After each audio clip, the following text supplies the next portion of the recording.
Hello everyone. आज हम बहुत ही इम्पोर्टेंट टॉपिक डिस्कस करने जा रहे हैं और ये जो टॉपिक है वो डिफरेंशिएशन की एप्लीकेशन के ऊपर बेस्ड है, मतलब उसका एक पार्ट है और इसका जो नाम है वो है रोलिस थ्योरम।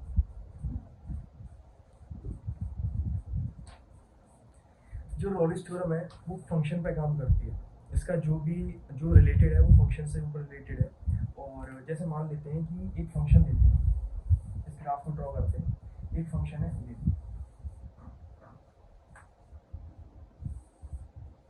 ठीक है, ये फंक्शन है। तो रोलिस थ्योरम को एप्लीकेबल होने के लिए तीन कंडीशंस का होना बहुत ज़रूरी है। पहली कंडीशन ये कि जो फंक्शन है वो कंटिन्यूस होना चाहिए क्लोज्ड इंटरवल। जो फंक्शन है वो कंटिन्यूस होना चाहिए क्लोज्ड इंटरवल। जो हमने फंक्शन लिया है जिसे हम एफ एक्स लेते हैं और जिस इंटरवल के बीच में हम इस पर काम करेंगे, इसको डील करेंगे, उसे हम ए और बी मान लेते हैं।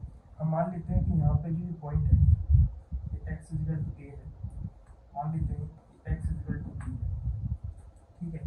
और इन पॉइंट्स के जो कॉरस्पॉन्डिंग जो ऑर्डिनेट्स हैं इनके, उन्हें भी लेट कर लेते हैं। हम मान लेते हैं कि एफ ए है और एफ बी है, ठीक है।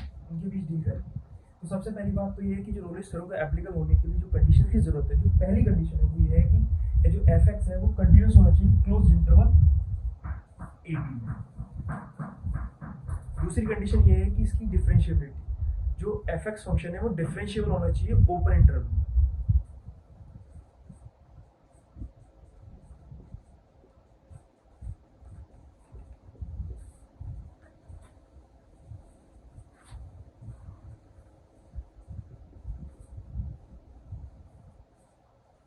ओपन इंटरवल में डिफरेंशिएबल होना चाहिए।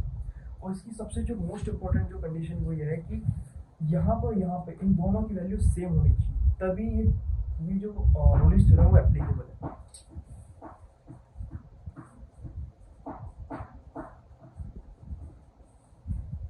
अगर ये तीनों कंडीशन सेटिस्फाई हो रही हैं तो हम रोलिस थ्योरम को अप्लाई कर सकते हैं।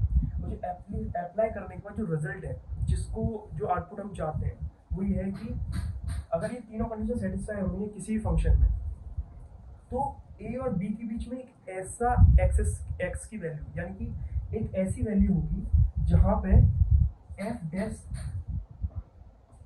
सी वो जीरो होगा। यानी जो ये डिफरेंशिएशन हमें टेंजेंट की वैल्यू बताता है एक एट दी पॉइंट, जो स्लोप की वैल्यू बताता है। तो हम ये कहते हैं कि अगर तीनों कंडीशन सेटिस्फाई हो रही है तो कोई ना कोई एटलीस्ट एक ऐसा पॉइंट होगा जहाँ पे जो स्लोप है वो जीरो हो जाएगा। दैट मीन्स ये है कि जैसे हम यहाँ पे टेंजेंट लेते हैं, एक यहाँ पे टेंजेंट लेते हैं और यहाँ पे टेंजेंट लेते हैं, तो देखेंगे जैसे जैसे हम आगे बढ़ते जाएंगे तो ये जो स्लोप है, जो इंक्लिनेशन है, वो अपने आप कम होता जा रहा है और कम होते होते होते होते ये ऐसा हो जाएगा कि बिल्कुल जीरो हो जाएगा यहाँ पे। एफ डैश सी की वैल्यू जीरो आ जाएगी और जो सी की वैल्यू है वो ए और बी के बीच में लाई करेगी, इक्वल नहीं है यहाँ पे, बीच में लाई करेगी, ठीक है। इसे समझने का सबसे बढ़िया तरीका ये है कि हम अपने घर में कोई भी एक हेमिस्फेरिकल, लगभग हेमिस्फेरिकल कोई भी एक यूटेंसिल ले लेते हैं, जैसे कढ़ाई ले लेते हैं, तवा ले लेते हैं। तो उसमें क्या करते हैं, हम स्केल लेते हैं, स्केल को किसी एक पॉइंट से, जैसे ये है ऐसे करके, उसके स्केल को साइड से रखते हैं और साइड से धीरे धीरे करके ऊपर ले जाते हैं, ऊपर ले जाते हैं, ऊपर ले जाते हैं। तो देखेंगे जो स्केल का इंक्लिनेशन है वो धीरे धीरे कम हो जाएगा और जैसे हम टॉप तक पहुंचेंगे, जो स्केल है वो स्केल है बिल्कुल पैरेलल हो जाएगा उस सरफेस जिस सरफेस पर हम बैठ के काम कर रहे हैं। तो ये भी इसके बहुत अच्छा एप्लीकेशन है, ठीक है। उसे हम इस तरीके से समझ सकते हैं।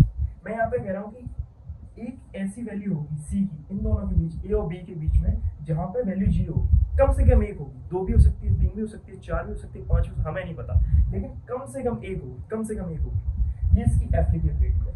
अब सबसे पहले हम समझते हैं कि जैसे तीन कंडीशन के बारे में बात कर रहे हैं, तो आखिर इनकी एक एक कंडीशन की क्या यूटिलिटी है, इसमें क्या उपयोगिता है इसमें। तो सबसे पहले समझते हैं कंटिन्यूस। हम यहाँ पे कंटिन्यूस क्यों बोल रहे हैं, सबसे पहले समझने की जरूरत है। अगर एक फंक्शन मान लेते हैं कंटिन्यूस नहीं है तो क्या होगा, मान लेते हैं कि यहाँ पे कंटिन्यूस नहीं है तो कोई दिक्कत नहीं, यहाँ पे नहीं है कोई दिक्कत नहीं, लेकिन मान लो कि जहाँ पे हम ये एफ डैश सी जीरो होने वाला है, अगर वहीं पर कंटिन्यूस नहीं है फंक्शन, तो हम इसके बारे में कुछ कह नहीं पाएंगे, ज़्यादा हम इसके बारे में ज़्यादा डिस्कस नहीं कर पाएंगे, हम इस कंक्लूजन तक नहीं पहुँच पाएंगे। हम दूसरी कंडीशन के बारे में बात करते हैं। डिफरेंशिएबिलिटी हम डिफरेंशिएबिलिटी के बारे में बात करते हैं। मान लेते हैं कि अगर ये फंक्शन डिफरेंशिएबल नहीं है और ये डिफरेंशिएबल वहां पे नहीं है जहां पे ये वैल्यू जीरो हो रही है, तो तब भी हम इस कंक्लूजन पर नहीं पहुंच पाएंगे। तो इसका भी होना बहुत जरूरी है, ठीक है। और इसकी बात करते हैं हम, ये तीसरी कंडीशन की यूटिलिटी ये है कि मान लेते हैं एक फंक्शन लेते हैं, ठीक है, यहाँ से शुरू होता है वो, ठीक है, और यहाँ से लाते हैं ऐसे लाते हैं हमें ये ए है, एक्स इक्वल टू ए, इसे यहाँ पे हम इसे लाते हैं यहाँ पे ले आते हैं बी तक, ठीक है। इस तरह लाते हैं कि ए और बी की वैल्यू एफ ए और एफ बी की वैल्यू जीरो हो, सॉरी इक्वल हो, तो बराबर आता है। तो बराबर आने के लिए हम देखेंगे कि इसे घूम फिर के वहीं पे आना है, ठीक है। वही स्केल वाला एग्जांपल, यहाँ पे फिर से जीरो होना पड़ेगा। अगर ये इक्वल ना हो तो हम ये नहीं कह पाएंगे कि किसी ना किसी पॉइंट पे F dash C is equal to zero हो जाएगा, हम नहीं कह पाएंगे, ठीक है। तो इस तीनों कंडीशन का सेटिस्फाई होना बहुत जरूरी है इस कंडीशन को पहुंचने के लिए। तो ये हो गया रोलिस थ्योरम। अब इसके बाद हम इसमें एक एग्जांपल देखेंगे जिससे हमें थोड़ा सा अच्छी तरह समझ में आ जाए।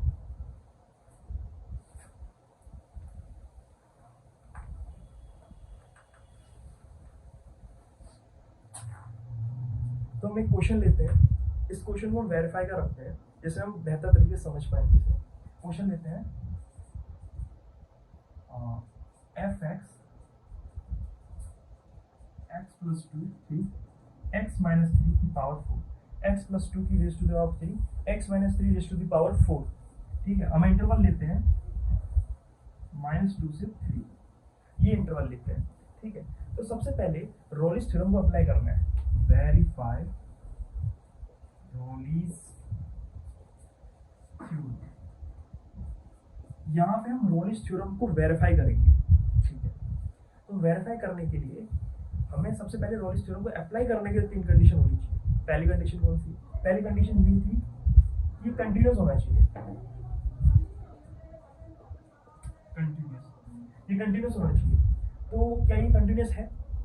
देखो, पॉलिनोमियल जो फंक्शन होते हैं, ये पॉलिनोमियल फंक्शन है, तो ये हमेशा कंटिन्यूस होते हैं, हमेशा कंटिन्यूस होते हैं, ये इनकी प्रॉपर्टीज होती है, ठीक है। यस, हाँ कंटिन्यूस है। डिफरेंशिएबिलिटी की बात करते हैं, तो हम यहाँ पे डिफरेंशिएबिलिटी की बात करते हैं। तो हम देखते हैं क्या ये डिफरेंशिएबल है। देखिए, जो पॉलिनोमियल फंक्शन है वो हमेशा ही डिफरेंशिएबल होते हैं, ठीक है, ये इनकी प्रॉपर्टीज होती है। तो हाँ, ये डिफरेंशिएबल है। इसे अगर आप इस फंक्शन वगैरह पढ़ेंगे तो उसमें अपने आप ये प्रॉपर्टीज का डिस्कस किया जाता है, ठीक है। अब तीसरी कंडीशन की बात करते हैं। तीसरी कंडीशन ये थी कि दोनों जिस पॉइंट पे हम इस पर काम कर रहे हैं, इन दोनों पॉइंट पे काम कर रहे हैं, तो इन दोनों पॉइंट पे जो वैल्यू है एफ, वो सेम होनी चाहिए। अब देखते हैं कि सेम है कि नहीं। तो सबसे पहले हम माइनस टू पे देखते हैं। देखो, माइनस टू की बात कर रहे हैं, माइनस टू हम यहाँ पे पुट करेंगे तो ये जीरो हो जाएगा, और इसमें कुछ वैल्यू आएगी, और जीरो का मल्टीप्लाई किसी में किया जाएगा तो जीरो आएगा, जीरो आएगा। थ्री की बात करते हैं, ये थ्री है, ठीक है। थ्री की वैल्यू यहाँ पर पुट करेंगे तो ये वैल्यू जीरो आ रही है, ये कुछ आई, ठीक है। जीरो का मल्टीप्लाई अगर इसमें किया जाएगा तो ये भी जीरो हो जाएगा। तो हम कह सकते हैं कि तीनों कंडीशन सेटिस्फाई हो गई, तीनों ही कंडीशन सेटिस्फाई हो गई, तीनों कंडीशन सेटिस्फाई हो गई, तो हम इसमें हम रोलिस थ्योरम लगा सकते हैं, ठीक है। तो रोलिस थ्योरम लगाने के लिए हमें क्या करना पड़ेगा? हम कहते हैं रोलिस थ्योरम लगाना है, तो हम कहते हैं कि अगर हम डिफरेंशिएशन करेंगे और जिस डिफरेंशिएशन पे इस फंक्शन की वैल्यू जीरो आएगी, जो वो एक्स की वैल्यू इन दोनों के बीच लाई करेगी। चलो देखते हैं।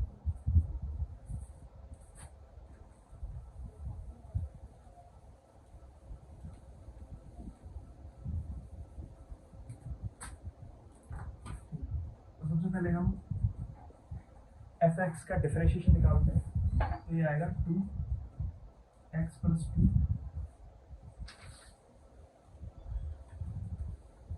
फोर एक्स माइनस थ्री, ठीक।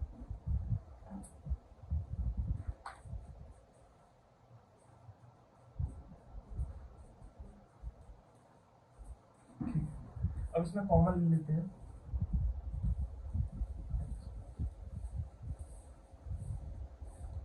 ठीक है। ठीक है, यहाँ पे मल्टीप्लाई करेंगे अंदर, फिर आएगा थ्री एक्स माइनस थ्री, ये आएगा फोर एक्स प्लस टू, ठीक, ठीक है। और यहाँ पे आएगा ये आगे एक्स, 3x 4x -9 इसमें मल्टीप्लाई होगा यहाँ पर, इसका मल्टीप्लाई होगा यहाँ पर, तो -9 8 जाएगा माइनस। ठीक है, तो अब हम निकालते हैं कि ऐसी कौन सी x की वैल्यू है जहाँ पे f(x) 0 हो रहा है, वो निकालते हैं। उस वैल्यू को हम c ले लेते हैं,